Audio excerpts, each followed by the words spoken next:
나기가 오는 곳이 있겠습니다. KBS 1라디오 4시 경제뉴스를 마칩니다. 지금까지 아나운서 강성규였습니다. KBS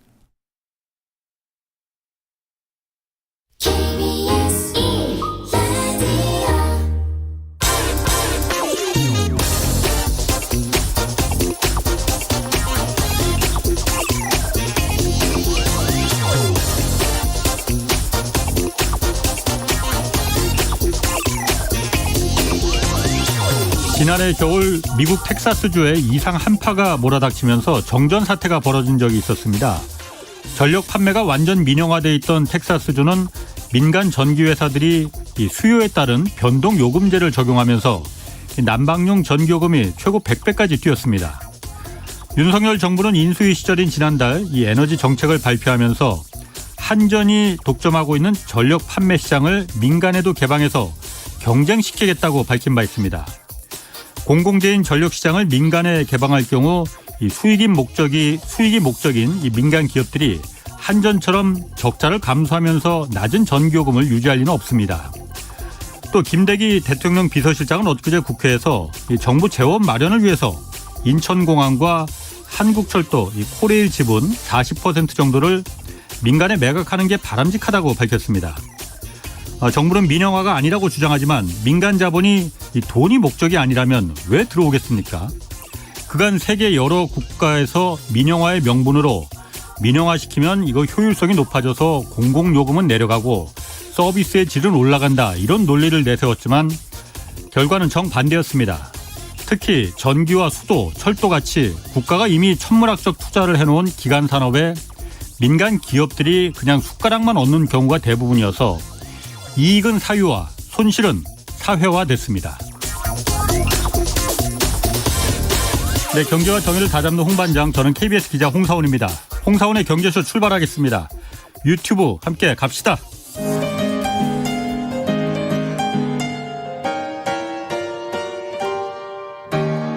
대한민국 최고의 경제 전문가와 함께합니다. 믿을 만한 정보만 쉽고 정확하게 전해드립니다. 홍사원의 경제쇼.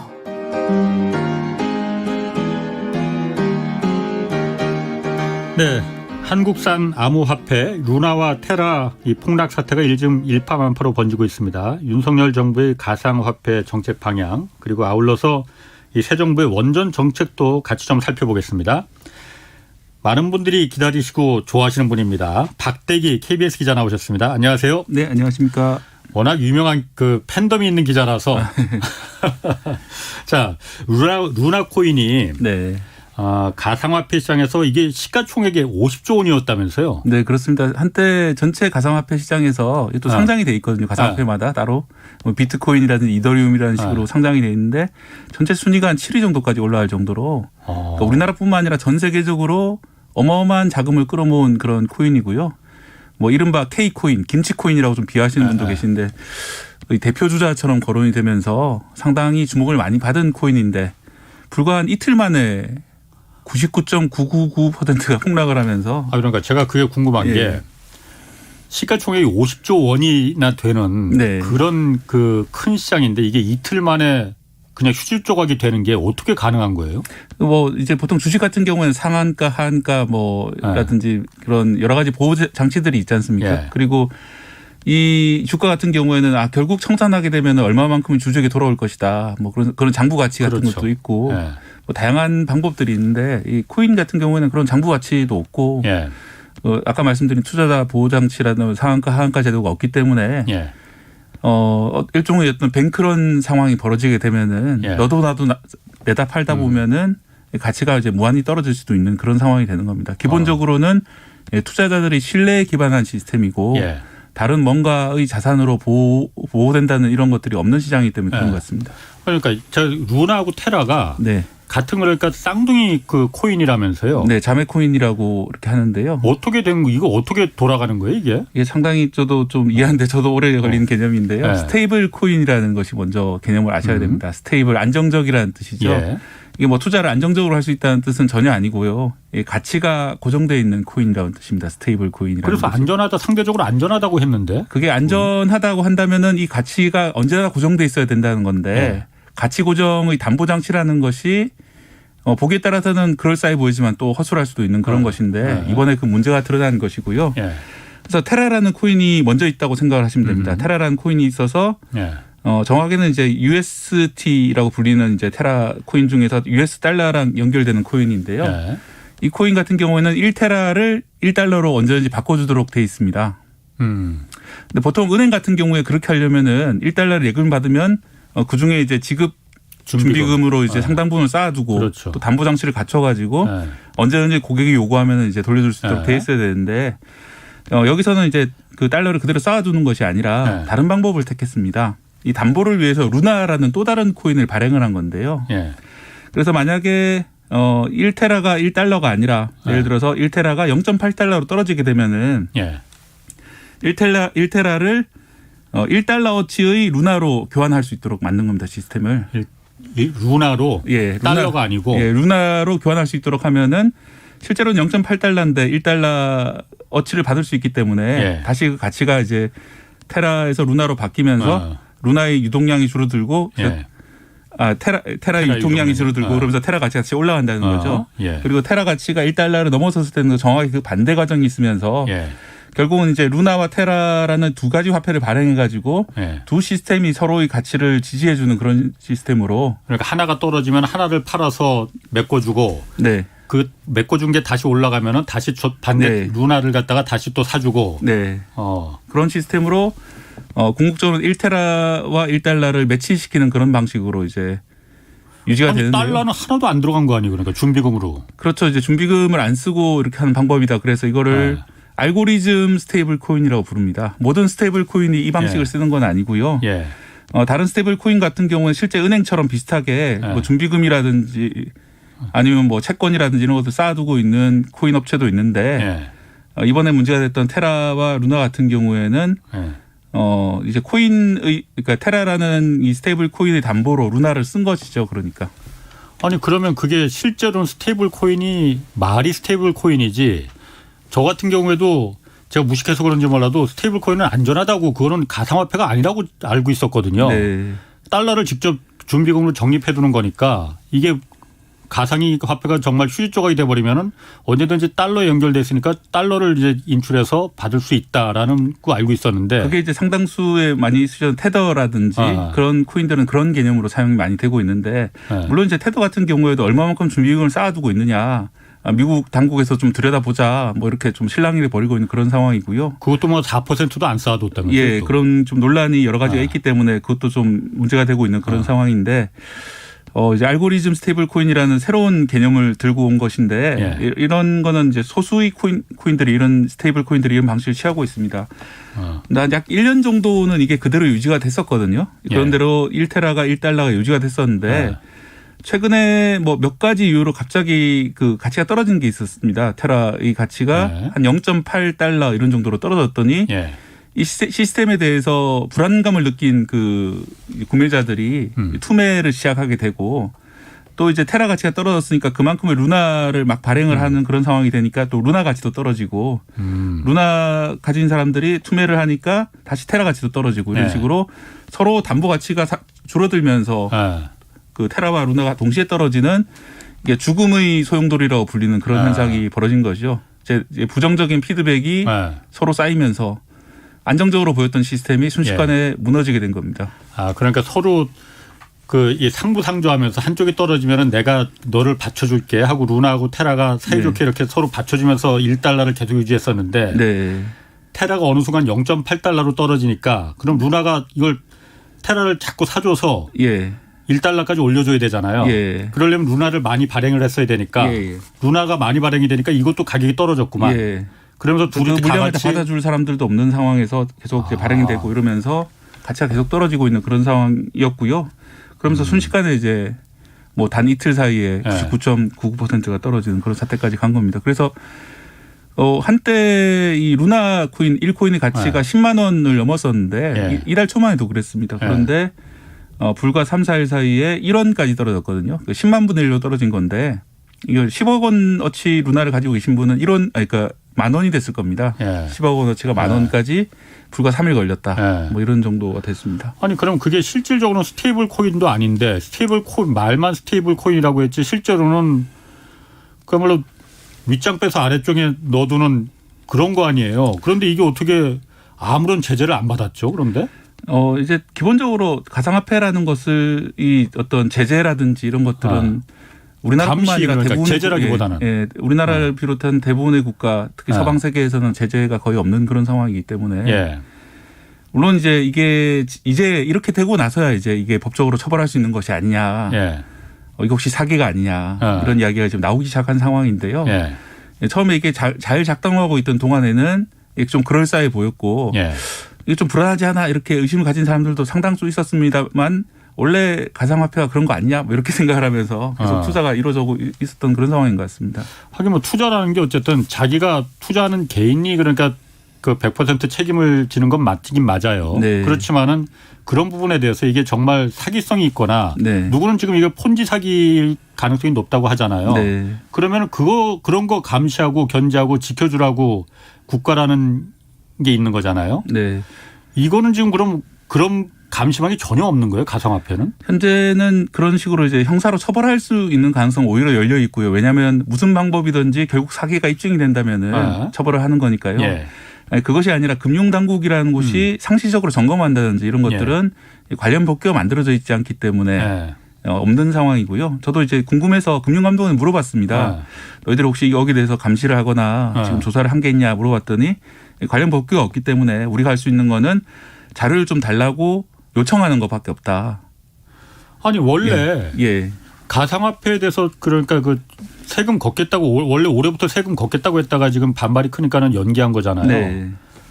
그런데 이런 그 어떤 그 피해 그러니까 이건 사기라면은 네. 사기성이 농후한 방법이었다면은 그런 거에 대한 금융 당국이 규제 당국이 주식이나 뭐 다른 채권이나 이런 것처럼 마련해 두고서는 세금을 걷든가 말든가 했었어야 될 거 아니에요. 그런데 이게 전혀 이런 그냥 놔두고서는 세금만 걷겠다고 거두려고 했었던 건가요, 그러면은? 그래서 이제 그 관련된 법률을 만들자 이런 이야기들이 나와 있었고 우리나라에서도 2023년 그러니까 내년에 도입을 해서 2024년부터 이제 시행을 하자. 그러니까 이제 한 2년 정도 남아 있는 셈이죠. 그럴 계획이었는데 그런 제도들이 시행되기 전에 이런 사태가 먼저 벌어지면서 그동안 너무 손을 놓고 있었던 게 아니냐. 좀 때늦은 반성들이 나오고 있는데요. 이게 두 가지 측면이 있습니다. 그런 제도권 안으로 결국 들어놓자는 이야기인데 그렇게 되면은 이 코인을 그동안 발행했던 사람들이 합법과 비합법을 좀 헷갈렸던 그런 문제들이 좀 해결이 되는 반면에 어쨌든 제도권이기 때문에 투자자들을 어떤 식으로든 보호를 해줘야 되는 그런 상황이 되거든요.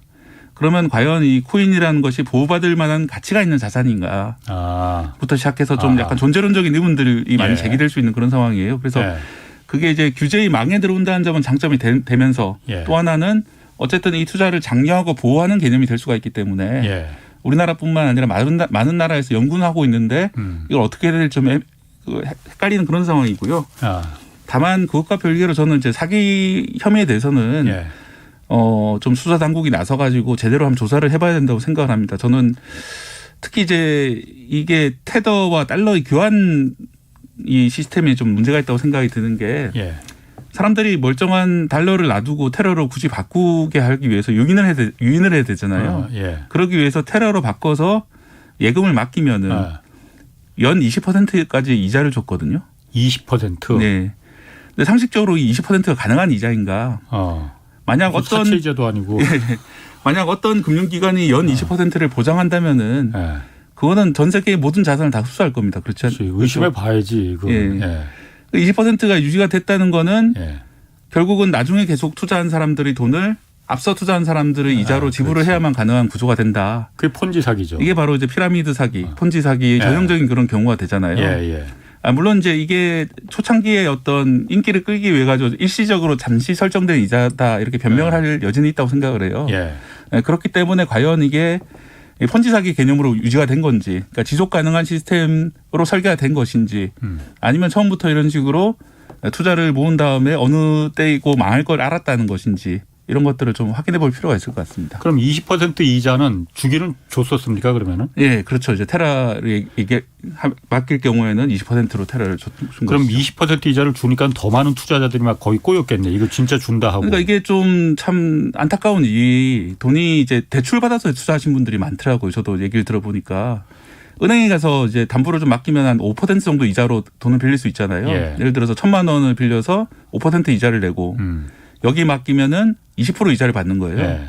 그러니까 가만히 앉아서 150만 원이 공돈이 생기는 셈이죠. 예. 이거 돈 복사기라는 말을 그래서 하는 겁니다. 아. 그렇게 이제 내 돈을 맡겼는데 거기서 이제 생각해야 될 점은 예. 그럼 원금을 다시 돌려받을 수 있느냐. 그렇지. 예, 그 점인데 그 점을 생각을 못한 것이죠. 그럼 지금 이 루나 개발하는 사람이 권도형 대표라고요. 이 사람 지금 뭐 민형사상 소송도 뭐 진행할 예정이라고 하는데 피해자들이. 예, 오늘 아마 소장이 접수된 걸로 보입니다. 원래 이 사람은 뭐 하던 사람입니까? 그러면? 나이가 이제 30살이고요. 그러니까. 예. 우리나라에서 이제 외국어 고등학교를 졸업해서 미국에 있는 스탠퍼드 대학을 졸업한 것으로 경력이 되어 있고요. 예.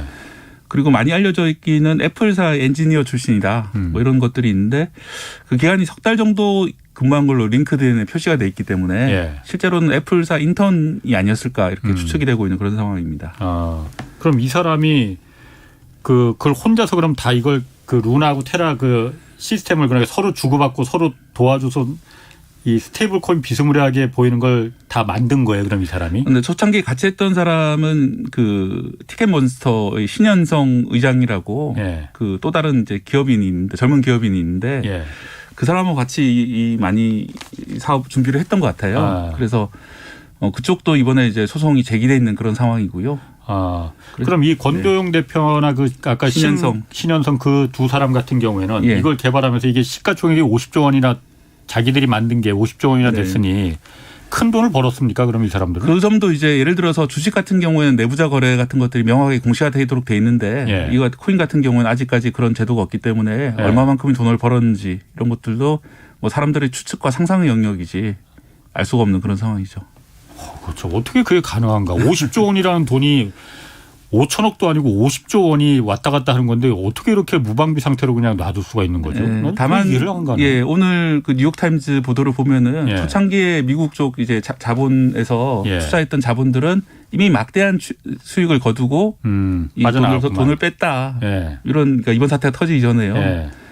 그래서 이제 좀 도덕성을 질타하는 그런 기사가 나오긴 했는데요. 그리고 투자자들이 그랬다면은 당연히 이 투자자들 중에 일부는 이렇게 될 걸 예감을 했다든지 좀 문제가 있는 거죠. 좀 도덕성으로 상당히 문제가 있는 거죠. 제가 그 기사 보니까 이 권도영 대표가 그래서 그 얼굴 보니까 젊더라고요. 네. 이제 그 이 실패한 테라 이 코인 UST 이거 다 없애고 새로 이 알고리즘 코인을 네트워크를 새로 좀 그 생태계를 다시 좀 만들고 싶다. 그래서 좀 만회를 하고 싶다. 그렇게 밝혔더라고요. 네. 좀 얄밉긴 하던데 이게 가능한 한 일입니까 그런데? 뭐 이제 뭐 논리적으로 불가능한 일은 아닙니다만 과연 그렇게 만든 코인이 시장의 신뢰를 얻어가지고 사람들이 많이 투자를 할지 좀 의문이 드는 그런 상황이고요. 뭐 시장에서 좀 반응은 좀 냉담한 그런 상황입니다. 그러면 사실 이번에 그래서 저도 잘못 알고 있었던 게 아까도 말했지만 스테이블 코인은 상대적으로 이건 가상화폐하고는 좀 달라. 이거는 완전히 다른 건 이제 디지털 화폐는 이제 그냥 그 실제로 중앙은행이 신용을 주는 이제 그냥 종이돈을 디지털로 바꾸기만 한 거니까는 이거는 가상화폐가 아니고 가상화폐와 디지털 화폐 중간에 이제 그 스테이블 코인 안정한 코인이라고 했는데 안전하지 않은 것 같아요. 제가 봤을 때. 네, 실제로는 안정성 특히 이제 알고리즘 같은 경우에 더 문제가 되고 알고리즘 스테이블 코인이 아니더라도 과연 믿을 수 있느냐 이런 회의론이 좀 나오고 있는 그런 상황입니다. 이 스테이블 코인이 아까 테더라고 하셨잖아요. 그거 말고도 많이 있습니까? 다양한 스테이블 코인들이 있는데 결국은 다 비슷한 문제들을 가지고 있는 거죠. 과연 이게 제대로 담보가 되고 있느냐 그런 문제인데 그래도 이제 돈을 쌓아두거나 채권을 쌓아두는 거는 그나마 좀 안전하지 않느냐. 그래서 이제 아직까지 뱅크런이라고 불릴만한 상황까지는 안 갔는데 그래도 기본적으로는 이런 다른 그 우리가 주식이라든지 통화와는 분명히 다른 개념이다. 그래서 가상화폐라는 말 쓰고 있는데 사실 화폐라는 거는 국가가 보증하는 개념이 들어가 있거든요. 그렇죠. 그래서 이제 가상자산이라는 말을 써야 되는 게 더 옳은 게 아니냐. 실제로 우리 당국에서는 가상자산이라는 용어를 더 선호하고 있는데 예. 저도 앞으로는 좀 가상자산이라는 말을 좀 더 써야 되는 게 아니냐 생각을 하고 그러게. 있습니다. 사실 이게 화폐로서의 기능은 거의 할 수 없다고 봐야 되는 거잖아요. 네. 그런데 이제 이 사실은 이런 스테이블 코인이 인기를 얻은 것도 예. 가치가 일단은 가치가 하게 된다면 상당히 안정적이기 때문에 화폐 기능을 좀 대체할 수 있지 않을까라고 기대를 했던 면이 있죠. 하지만 1대1로 가치를 유치하는 과정 그걸 패깅이라 부르는데요. 예. 이 패깅을 유지하기 위해서는 상당히 막대한 여러 가지 비용들이 들어간다. 예. 그리고 그것을 시스템을 만들었더니 실패한 것이 바로 이 테라와 루나의 경우가 되겠습니다. 그럼 지금 아까도 잠깐 말씀하셨지만은 이게 어쨌든 이 상태로 그냥 그 무방비 상태로 놔둘 수는 없다 해서 디지털 자산 기본법 네. 이게 내년에 도입됩니까 이게? 내년에 도입돼서 2024년 시행 예정으로 있었는데요. 예. 그래서 이 법에 대해서 지금 여러 가지 이야기가 나오고 있습니다. 이 법을 만약 도입하게 된다면은 예. ICO라고 일종의 IPO 같은 작업들을 허용하게 됩니다. 지금은 우리나라에서 ICO가 불가능했거든요. 그러니까 ICO라는 게 그 코인을 코인 상장하는 상장. 코인을 새로운 코인을 만들어서 상장하는 것을 ICO라고 부르는데요. 예. 기업의 IPO랑 비슷한 개념으로 이제 가져온 예. 말이 용어입니다. 그런데 국내 법에서는 금지돼 있다 보니까 예. 이 권도영 씨 같은 경우에도 싱가포르에 이제 법인을 만들어서 거기서 이제 상장을 했던 것인데 국내선 이거 코인 상장이 안 돼요 그러면? 예, 현재는 법적으로? 지금 금지돼 있습니다. 그럼 다 우리나라 코인들 꽤 있잖아요 지금. 그런 것이 싱가포르라든지 다 외국에서 상장한 외국에서 거구만. 상장한 경우가 많고요. 예. 그렇다 보니까 이제 그런 ICO 절차 같은 것들도 인정하게 되는데 그렇게 예. 되면 이제 코인이라는 것에 어느 정도의 공인력 같은 걸 부여하는 것들인데 예. 과연 그게 필요한 일인가 그런 예. 존재론적인 의문부터 일단 해소를 해야 된다는 주장도 있고요 분명히. 예. 또 하나는 이제 그럼에도 불구하고 이 코인이라는 게 상당히 젊은 사람들 중심으로 크게 흔한 투자 방법이 되고 있잖아요. 예. 그러니까 조금이라도 빨리 어떻게든 보완은 대책을 만들어야 되지 않느냐 이런 좀 양가적인 그런 논란들이 있는 상황입니다. 어쨌든 정부 입장은 지금 그 법을 도입한다는 입장이고요. 다만 이번 사태를 계기로 금융당국에서 상당히 놀라고 당황하고 있는 것 같아요. 법을 좀 더 빨리 만들어야 되는 거 아니냐 이런 논의가 나오고 있는 상황입니다. 아니 그 금융당국의 책임은 없는 겁니까? 이게 사실 이 피해자가 워낙 많은데 국내 피해자들도 워낙 많고 네. 금융당국이 이걸 돌아가는 걸 몰랐다면 정말 무능력한 거고 알았는데도 그냥 뒤로 미루고 저거 너무 어려우니까 우리가 법 규제 감시할 수 있는 법이나 이런 거는 좀 천천히 만들어도 돼 이렇게 했다면 정말 무책임한 거고 네. 책임 없는 겁니까 금융당국 그 사람들은 뭐하고 그런 거 사기치는 거 막아달라고 우리가 세금 내서 그런 기관들을 운영하는 거잖아요. 네. 특히 이제 이번에 문제됐던 것 같은 스테이블 코인에 대해서는 그것이 이제 많은 사람들 현혹하는 문제가 있지 않느냐. 미국에서도 재무장관 제넷 옐런 재무장관이 이 스테이블 코인은 문제가 있다. 많은 사람들이 현혹되고 있고 이번 테라 같은 경우에 자기들 시스템에 충격을 줄 정도까지는 아니었지만은 다른 코인 같은 경우에 그렇게 될 수도 있기 때문에 이 규제하는 법안을 좀 더 빨리 통과시켜야 된다 이렇게 주장을 하고 있거든요. 그래서 이제 그 공무원들의 책임, 금융 관료들의 책임을 어디까지 볼 것이냐의 문제지만은 우리도 좀 늦지 않게 제도는 만들어야 될 것 같습니다. 그리고 과연 어디까지 코인을 인정할 것인지, 그러니까 모든 코인을 다 발행할 수 있도록 할 것인지 이런 것들도 범위를 좀 조절하는 게 맞는 것 같습니다. 알겠습니다. 이번 사태가 어쨌든 그 다른 비트코인이나 아까 가상화폐, 가상 자산이라고 이제 합시다 그냥 가상 자산에 대해서 찬물을 끼얹었다고 하는데 보니까 비트코인도 굉장히 많이 떨어졌더라고요. 예, 앞으로 지금도 이제 3만 달러가 깨졌죠. 이 가상 자산 미래 어떻게 보십니까? 왜냐하면 워낙 젊은 층들이 그 한 방에 만회할 수 있는 일확천금의 그 수단으로 이 가상 자산을 많이 선호하고 있잖아요. 미래 어떻게 보십니까? 저도 이제 젊은 세대랑 대화를 해보면은 그 좀 나이 드신 분들은 예를 들어서 뭐 아파트라든지 이런 거 옛날에 싸게 분양을 받아서 자산을 늘릴 수 있지 않느냐 또는 예전에 재형 저축 이렇게 1년에 10% 이자를 주던 걸로 당신 세대들은 돈을 많이 벌 수 있지 않느냐. 젊은 사람들이 그나마 돈을 버는 것이 코인인데 왜 이것까지 막으려고 하느냐 이렇게 많이 말씀하셔서 저도 좀 가슴이 아파요. 그런 얘기를 들을 때마다. 그 말씀이 맞는 말이긴 한데 그렇다고 하더라도 모든 코인이 과연 지금처럼 이렇게 가치를 인정받을 수 있을까 의문이 들거든요. 이번에 이제 권도영 씨 같은 경우에도 불과 이렇게 되기 일주일 전에 인터뷰에서 이렇게 말을 했어요. 자기 생각에는 95%의 이 코인 프로젝트가 망할 거다. 그 망하는 과정을 지켜보는 것은 즐거운 일일 것이다 이렇게 말을 했거든요. 예. 자기 코인이 그렇게 될 거라 생각을 못하고 한 말 같은데. 예. 네, 그렇다면 이제 살아남는 코인도 분명히 있겠지만은 지금 투자를 하고 있는 코인들 중에 일부는 분명히 어려운 상황이 처해질 것이다 이런 것들을 예. 이번 사태를 계기로 많이 느끼게 됩니다. 아무튼 이 가상 화폐, 가상 자산 이쪽은 다른 거는 어쨌든 주식이나 뭐 채권 이런 거는 실물 가치가 어느 정도 반영이 되는 거잖아요. 네. 근데 이거는 말 그대로 가상이지 않습니까? 이번에 루나 같은 건 가상이 이제 허상이 돼버린 거고 정말 조심해야 될 것 같아요. 정말 이게 한순간에 이렇게 이틀 만에 50조 원이 휴지가 돼버릴 수도 있구나라는 걸 좀 좀 이번에 좀 깊이 좀 생각 좀 해보셨으면 좋겠습니다.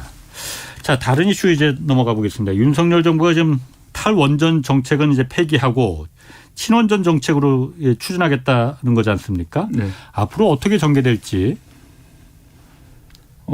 예. 지금 일단 노후 원전 신한울 3, 4, 5기 같은 경우에는 지금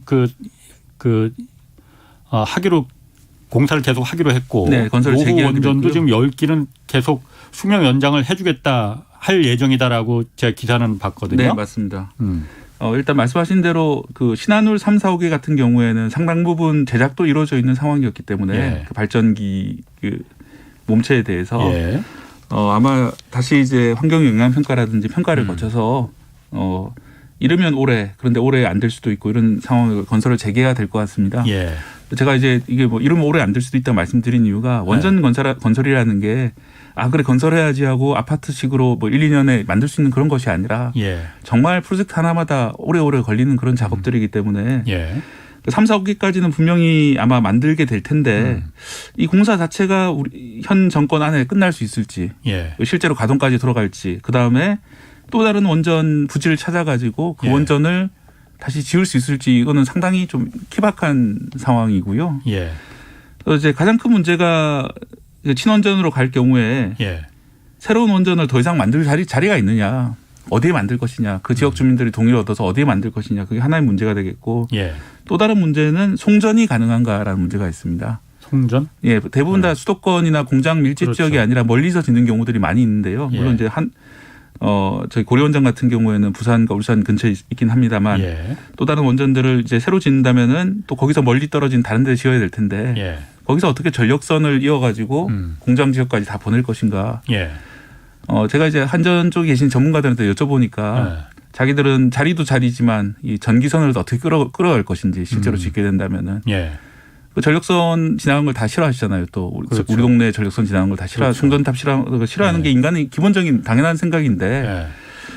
그래서 이 결론적으로 말씀드리자면은 예. 친원전으로 바뀐다 하더라도 새로운 원전을 짓는 데까지 상당히 어려울 것 같습니다. 물론 이제 지금 말하고 있는 3, 4호기 건설은 될 것 같고 또 설계 수명을 연장하는 몇 기 원전, 10기가량의 원전들은 연장은 할 수 있을 것 같습니다. 그렇죠. 공사를 잘 한다면요. 예. 그런데 그 외에 그런 엄청난 비중으로 그 원전으로 가기로 했어 하면서 지금 30%인 비중을 50% 이상으로 한다든지 예. 그런 일은 아주 오래 걸릴 일일 것 같습니다. 당장 5년 정권 안에서 할 수 있는 그런 일들은 아닌 것으로 보입니다. 근데 그 노후 원전들 그러니까 네. 수명을 다한 원전들이 이제 고리 1호기는 완전히 셧다운이 네, 그러니까 셧다운이 된 거 다시 됐잖아요. 살릴 수 있는 건 아니고요. 예, 고리 그럼- 2호기라든지 예. 다른 원전들 얘기해야 되겠습니다. 그러니까 수명이 40년이 다 됐는데 네. 그 10년을 더 연장해서 이제 운영한다 네. 하면은 그건 괜찮은 거예요? 그거는 이제 그것도 이제 최소 몇 년간의 그런 엄격한 공사와 재공사와 다시 네. 검사와 이런 과정들을 다 거쳐야 되는 것이죠. 왜냐하면 제가 우리 뉴스에서 가끔 보면은 정말 뭐 섬뜩섬뜩한 뉴스, 사고 뉴스가 가끔가다 나오거든요. 네. 왜냐하면 고리 2호기만 해도 제 기억에 부산의 고리 2호기도 2015년인가 16년인가 그때 부산에서 한번 그 큰 비가 왔을 때 후쿠시마하고 똑같은 사고가 한번 났었거든요. 그 발전기가 아니고 물에 잠겨서 이 그 냉각수 이렇게 돌리는 게 멈춘 적이 있었거든요. 네. 그게 바로 후쿠시마가 그래서 결국은 네. 그 터진 거잖아요. 후쿠시마를 보고도 그런 사고가 났는데 그런 부분이 좀 안전한 건가? 원전이라는 게 한 번 사고가 나면은 일본도 후쿠시마 이전과 이후로 뭐 현대사가 나눈다고 할 정도니까. 네. 워낙 큰 이 파괴력을 갖고 있으니까는 그게 괜찮은 건가 하는 의심이 제 원자력을 잘 몰라서 그런지 몰라도 그 수명이 다 했는데 그걸 연장해 주는 게 괜찮은 건가? 그거 제가 좀 잘 몰라서 그러는데 박 기자는 그거 좀 괜찮대요? 일단 뭐 한전 입장을 전해드리자면은 예. 이게 잘 검사되고 그다음에 보강공사 같은 게 말씀하신 부분들이나 이런 부분들에서 보강공사가 이루어진다면은 예. 가능한 일이다라는 것이 한전의 입장입니다만 실제로 그런 문제가 하나라도 발생하게 된다면은 예. 뭐 다시는 원전 가동이 어려워지는 그런 식의 그런 엄청난 저항이 있을 수밖에 없는 일이잖아요, 그렇죠? 그렇기 그런 때문에 사고가 나면 큰일 나지. 뿐만 아니라 소중한 인명 문제가 생기기 때문에 예. 그런 문제가 없도록 해야 되는 그런 어려움이 있고요. 또 하나 문제는 지금 적자 문제가 지금 크잖아요. 한전의 적자. 네, 한전의 적자 문제가 큰데 이 적자를 줄이기 위해서 원전 가동률을 높이면은 적자를 줄일 수 있지 않느냐 뭐 이런 이야기도 있는데 예. 올해 적자가 20조 원 정도로 예상이 되고 있거든요. 예. 그런데 한전 쪽 설명으로는 원전 가동률을 높인다 하더라도 줄일 수 있는 적자 폭은 한 2, 3조 정도에 불과하다. 그러니까 여전히 17조 원 이상의 적자는 남을 것이기 때문에 예. 이 원전 가동을 높이는 것이 좋긴 한데 예. 적자를 줄이는 데는요. 예. 과연 이제 이 막대한 적자가 그 원전 가동률을 좀 높인다고 해결할 수 있는 그런 상황은 아니다. 이런 말씀드립니다.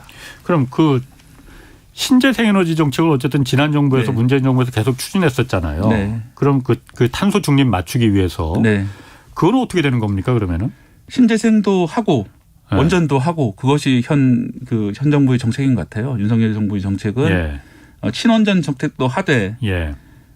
그렇다고 신재생을 포기하느냐 하면 그럴 수 있는 상황도 아닙니다. 어쨌든 탄소 중립을 하면 아까 말씀드린 것처럼 예. 새로운 원전 건설 부지도 확보하기 어렵고 예. 생존도 너무 어려운 문제이기 때문에 예. 이것도 하고 저것도 해야 되는 상황이고 실제 공약들을 봐도 예. 예를 들어서 배터리와 태양광, 수소 기술을 세계 톱3로 육성하겠다 이런 공약들이 있거든요. 예. 태양광과 수소라면 결국 신재생 에너지잖아요. 예. 그렇기 때문에 이것도 하고 저것도 해야 되는 상황이고 예. 하겠다고 일단 한 상황이고요. 예. 또 화력발전 비율도 임기 중에 낮추겠다. 신재생도 계속 추진하겠다. 예. 그다음에 국가 온실가스 감축 목표도 준수하겠다. 이런 이제 공약들이 있기 때문에 예. 제가 볼 때는 신재생 에너지 정책도 계속 갑니다. 왜냐하면은 우리가 그렇게 많이 신재생을 문재인 정부에서 한 것 같지만은 예. 그래도 여전히 신재생 에너지 비중이 우리나라 전체 발전량이 6.5%밖에 안 됩니다. 6.5% 불과 그런데. 예. 근데 이것을 뭐 최소 20% 정도까지 늘려야 되는 상황인데 예. 어떤 정부가 오든지요. 그러면 지금까지 지었던 총량보다 3배는 돼야 되는 그런 상황이거든요. 그러니까 어마어마한 양이 앞으로도 계속 필요한 그런 상황이죠. 그래서 지금 원전 관련해서는 그래서 원전하면은 워낙 다들 후쿠시마를 먼저 떠올리니까 네. 그 SMR이라고 있잖아요. 네. 이게 그 소형으로 그러니까 완전 밀폐형으로 만든다면서요, 이게. 그래서 네. 상대적으로는 안전하다 이렇게 말하는데 그건 어떻게 보십니까? 그 SMR은 스몰 모듈러 리액터라고 해서요. 예. 그러니까 작고 모듈화된 리액터 반응로라고 보시면 예. 되겠는데 기존 원전보다 약 한 10분의 1 정도 작은 크기의 원전이라고 생각하시면 되겠습니다. 왜 이게 나왔느냐? 예. 이거는 이제 만약에 정말 잘못돼 가지고 폭발하더라도 피해 규모가 훨씬 적다. 10분의 1인가요? 10분의 1이 아니라 그게 인계 질량 자체가 적어지기 때문에 훨씬 작은 규모가 된다라는 게 설명인데요. 예. 그럼 왜 이 얘기가 갑자기 나왔느냐를 좀 역사적으로 따져봐야 되는데 예. 일단 하나 아셔야 될 게 지금 현재 SMR 원전이 돌아가는 데가 없습니다. 새로운 프로젝트예요.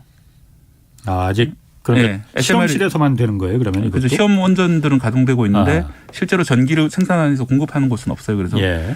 앞으로 이렇게 하면 되지 않을까라는 생각이 나오는 건데 예. 그럼 이제 SMR이라는 개념이 어디서 나왔느냐 하면은 미국에서는 원래 우리나라에서 만들고 있는 원전들을 미국 회사들이 많이 만들었었거든요. 예전에 예. 웨스팅하우스라든지. 그렇죠. 그랬는데 미국에서 3마일 원전 사고가 나면서 예. 더 이상 원전을 짓기 어려운 상황이 됐어요. 예. 이게 그 후쿠시마 사고처럼 이렇게 원전에서 커다란 사고가 발생해서 미국인들 좀 충격에 빠진 사고인데 그 쓰리마일 섬이라는 데 있는 원전에서. 예, 그렇습니다. 예. 그래서 더 이상 원전을 짓기 어려워지니까 미국에서 대형 원전 기술은 더 이상 개발이 안 되고 예. 한국이나 이런 곳에 우리가 많이 사왔거든요. 예. 미국에서 많이 사온 그런 상황인데 대신에 이제 미국은 원자력 항공모함이라든지 핵잠수함을 계속 만들었잖아요. 그렇지. 거기 들어가는 기관으로 소형이잖아요. 쓰는 작은 원전들이 예. 있습니다. 예, 예. 그 기술은 계속 가지고 있었던 거죠. 군사용 예. 원전 기술들이요. 예. 그런데 이제 그런 무기에 들어가는 군사용 원전들은 작은 대신에 예를 들어 뭐 외부 공격으로부터 좀 방어가 될 것이고 예. 어쨌든 계속 가지고 있던 기술은 작은 원전들을 만드는 기술이죠. 그러면 예. 그 군사 기술을 이용해서 앞으로의 발전을 그 작은 원전들로 하게 되면은 과거처럼 커다란 사고가 발생하지 않을 것이고 예. 또 미국 자체적으로 기술이 있기 때문에 할 수 있지 않을까 예. 그런 아이디어들이 지금 최근에 나온 겁니다. 그래서 미국에서 지금 시험적으로 완전 허가까지 난 단계는 아닌데 SMR이라는 작은 예전 핵잠수함에 들어갈 것 같은 그런 작은 원전들을 여러 개를 묶어서 가동한다든지 아니면 도심 지역에 하나씩 이렇게 배치해서 한다든지 이런 식으로 해보면 되지 않을까라는 아주 시험의 영역이고 실제로 그게 가능할지 특히 가장 큰 문제는 단가 문제인데요.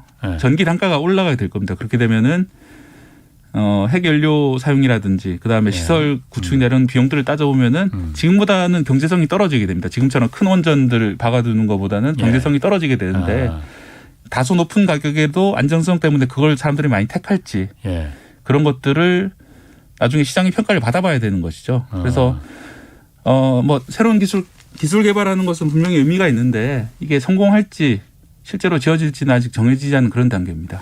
그 SMR이라는 게 아까 말씀하신 대로 기존 대형 원전 뭐 고리나 한빛 원전 같은 대형 원전을 한 10분의 1 규모로 줄여서 모듈로 만들어서 그 완전 밀폐시킨다는 거잖아요. 네.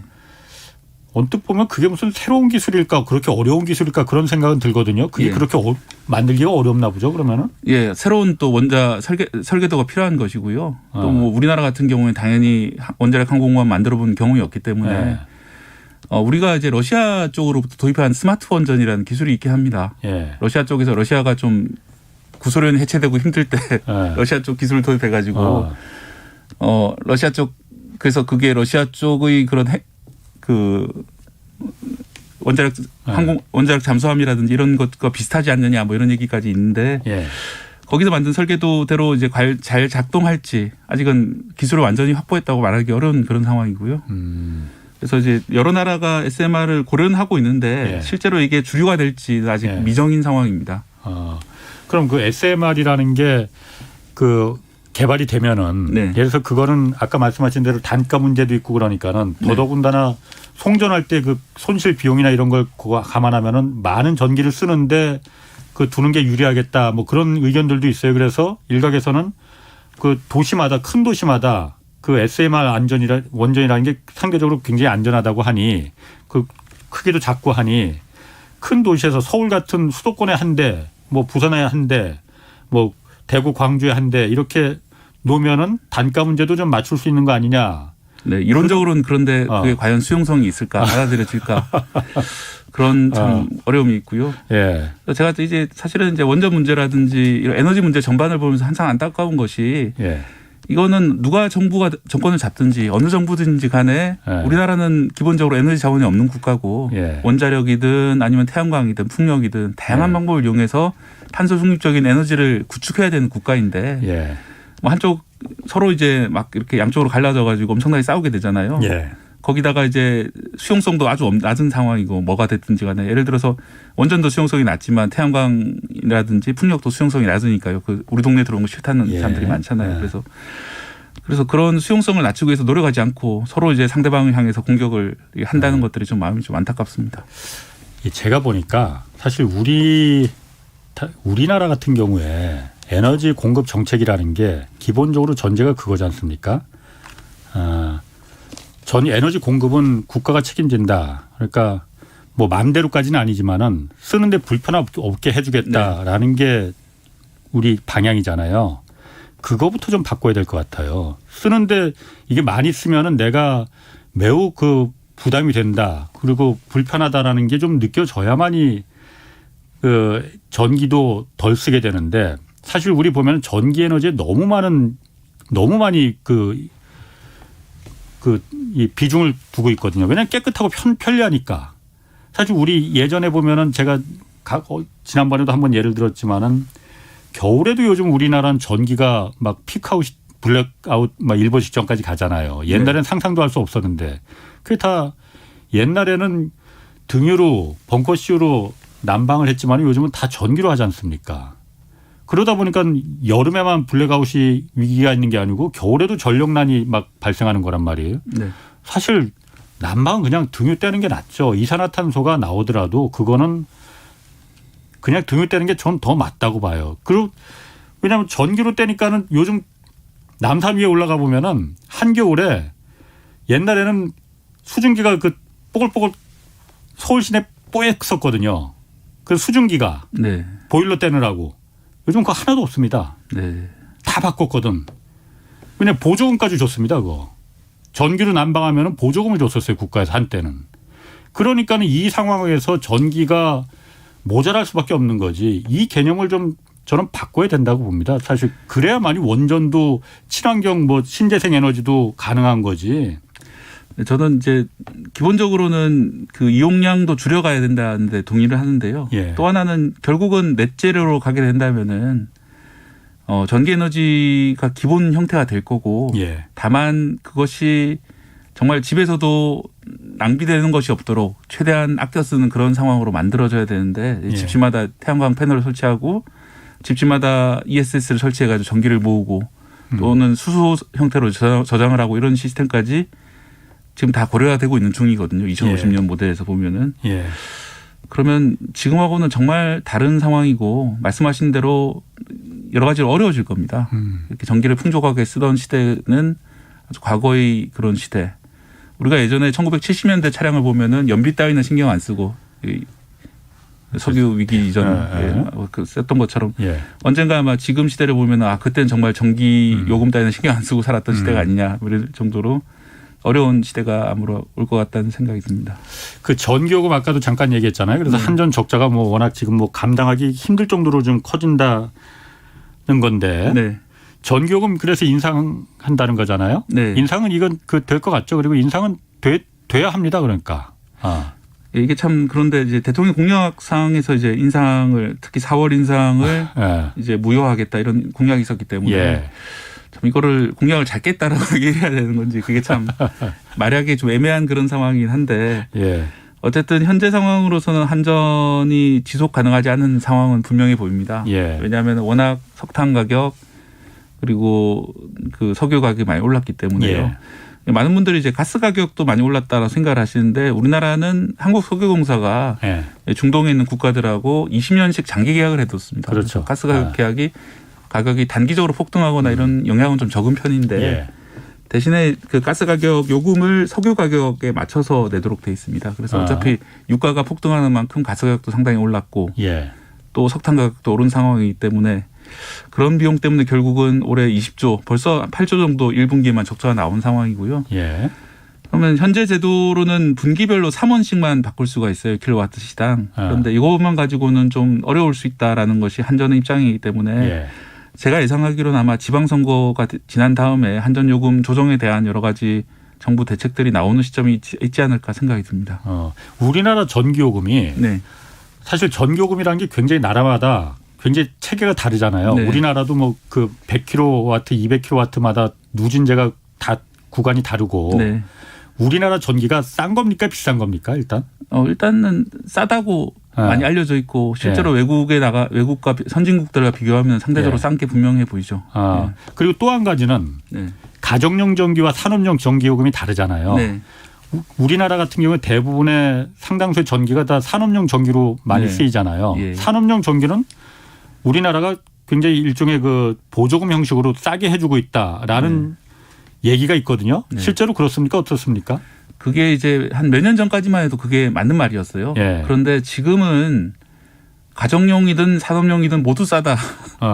이렇게 다 싸다. 예, 전문가들은 다 그렇게 보고 있습니다. 산업용을 그럼 좀 올리면 되는 거 아닌가요? 그럼 먼저? 산업용을 올리게 되면은 당연히 좀 그 가정용 전기를 쓰는 저 같은 사람도 당연히 그렇게 해야 된다 생각하고 있는데 이 문제는 그렇게 되면 대부분 원가가 많이 오르게 됩니다. 예. 그리고 중소기업들이 대기업에 판매하는 판매가는 올리지 못하는데 예. 전기요금이 중요한 원가가 되고 있거든요. 예. 그래서 항상 전기요금을 올리면 성명서를 내는 곳이 중소기업 뭐 중앙회나 이런 곳에 성명서를 냅니다. 중소기업들은 원가 부담 때문에 힘들다라고 하는데 이 전기요금 산업용 전기라고 하는 것들이 중소기업들도 많이 쓰고 있기 때문에 그런 문제가 또 발생할 수 있는 거죠. 그런 부분에 대해서 중소기업들이 가뜩이나 어려운데 전기요금까지 산업용이라고 해서 지금 그거 하나로 좀 혜택을 보고 있는데 그거마저 줄이면 어떻게 하느냐. 근데 사실 진짜 전기를 많이 쓰는 데는 대기업들인데 네. 현대제철 같은 경우는 전기로다가 용광로를 돌리거든요. 그래서. 네. 자, 그러면은 어쨌든 윤석열 정부가 좀 풀어내야 할 뭐 금융, 산업, 에너지 이 정책 과제 좀 박 기자가 보시기에 그쪽 지금 부처 출입을 하고 계시죠? 네. 어디 출입하고 계시죠 지금? 저는 공정위랑 산업부 담당을 하고 있고요. 산업부 출입하시구나. 재벌 기업들도 취재를 하고 있는 중입니다. 그럼 박 기자가 보셔서 취재하는 입장에서 네. 취재 기자 입장에서 좀 윤석열 정부에게 이런 에너지 정책 그 뭐 산업 정책 당부하고 싶은 말 좀 있다면 어떤 게 있을까요? 일단 그 많은 분들이 지금 우크라이나 전쟁 때문에 잠깐 잊고 계신데 사실은 그 지구 온난화가 엄청나게 큰 문제고 예. 지금도 올해 미국 기온이 상당히 높은 상황이라고 하고요. 예. 기상 이변이 올해도 많이 발생할 것이고 예. 또 식량난도 지금 오고 있는 상황인데요. 예. 이런 식으로 기후 재난이 계속되고 있고 우크라이나 전쟁이 곧 정리가 된다면은 그 뒤로는 다시 한번 이 기후 문제, 예. 탄소 중립 문제들이 다시 다가올 겁니다. 그래서 탄소 중립 문제는 어떤 정권, 문재인 정권만의 문제가 아니라 그 뒤 모든 정권들이 다 같이 고민해야 되는 문제이고 예. 대통령 공약에도 사실 그런 내용들이 다 담겨 있습니다. 그렇기 예. 때문에 탄소 중립 정책도 계속 고민을 하셔야 될 것 같고요.